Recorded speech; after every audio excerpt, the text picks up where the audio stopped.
ዋጋህን ማወቅ ከፈለክ የምትሄድበትን ቦታ እወቀው። አንድ ልጅ አባቱን አባቴ የሰውነት ልኬ ዋጋዬ ስንት ነው ብሎ ይጠይቀዋል። የአባት አንድ የከበረ ድንጋይ ሰጠውና ምንም ነገር እንዳትናገር ይሄንን ድንጋይ ይዘህ ሱቅ ቤት ሄደህ ድንጋዩን አሳየውና ስንት ነው ሲልህ ሁለት ጣት አሳይ ይለዋል። ያን ድንጋይ ይዞ ሱቅ ቤት ሄዶ ዋጋው ስንት ነው ሲለው ሁለት ጣት ሲያሳይ ሁለት ብር ነው አለው።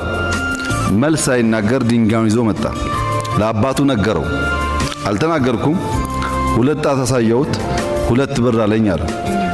በል ይሄንኑ ድንጋይ ይዘህ ወርቅ ቤት ሄድና እንደ ቀድሙ ሳትናገር Subscribe to my channel.